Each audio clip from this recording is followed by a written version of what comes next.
बैलगाडी स्पर्धा हे मान्य आहे की बैलगाडी स्पर्धेला आपण राज्यस्तरीय म्हटल्यानंतरही प्रामुख्याने जिल्ह्यातले तालुक्यातलेच बैलगाड्या जास्त आहेत, पण राज्यस्तरीय म्हणावं इतकी भव्य दिवस स्पर्धा माननीय देवेंद्रजींच्या जन्मदिनाला 55 वर्ष पूर्ण झाली। त्या निमित्ताने ही बैलगाडी स्पर्धा देव हो केसरी या नावाने होत्या।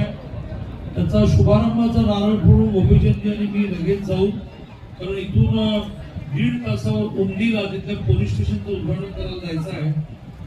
बक्षीस वितरणाचा कार्यक्रम 2-3 तासाला होईल। बहुतेक ज्या प्रकारचा उत्साह आहे आणि हळूहळू लोक येत आहेत, प्रामुख्याने स्पर्धेत भाग घेणाऱ्या बैलगाड्या पण येत आहेत, त्यातून बक्षीस वितरणाचा कार्यक्रम उद्या दुपारी 3 ला सुरू होईल। त्याला राज्याचे ग्रामविकास मंत्री जयकुमार गोरे येणार आहेत आणि त्यांच्या हस्ते बक्षीस वितरण होईल।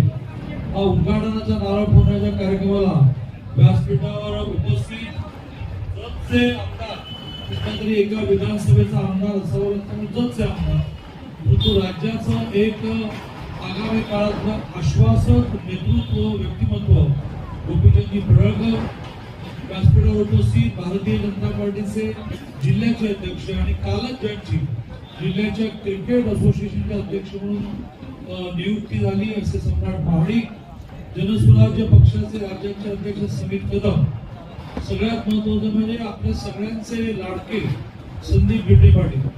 हे व्यक्तिमत्व जितकं भारदस्त आहे, टोपी आणि दाढी एक वैशिष्ट्य होतं का, ती बिलकुल वाढत पण नाही, तुम्ही ट्रिम करता असं दिसतं।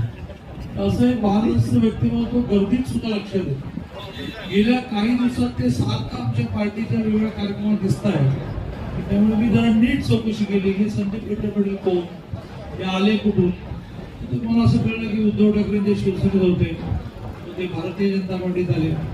भारतीय जनता पार्टीचे जे अनेक मोर्चे आणि अनेक प्रकोष्ठ असतात, त्यातल्या किसान मोर्चाचे ते राज्याचे किसान मोर्चे राज्याचे अध्यक्ष पण इथे गणेश भाऊ बेगडे आलेले आहेत, ते किसान मोर्चाचे राज्याचे सरचिटणीस झाले। आणि गेल्या वर्षभरात तर जिकडे बघू तिथे संदीप गिड्डे गर्दीत ते भारदस्त व्यक्तिमत्व दिसतच आहे। त्याचा उल्लेख गोपीचंदनी केला की जिल्ह्यामध्ये सगळ्यात चांगली सदस्यता बीजेपीची महाराष्ट्रामध्ये 1,60,00,000 सदस्यता झाली, देशामध्ये 14 कोटीपेक्षा जास्त झाली। आपल्या जिल्ह्यामध्ये सगळ्यात चांगली सदस्यता ही संदीप भाऊंनी केली। आणि आता म्हटल्याप्रमाणे बैलगाडी शर्यत सुरू व्हावी यासाठी सुप्रीम कोर्टापर्यंत जो लढा झाला त्यात सगळ्यात पुढे ते होते आणि बैलगाडी शर्यतीला मान्यता मिळाल्यानंतर पहिली बैलगाडी शर्यत ही त्यांनी याच मैदानामध्ये भरवली।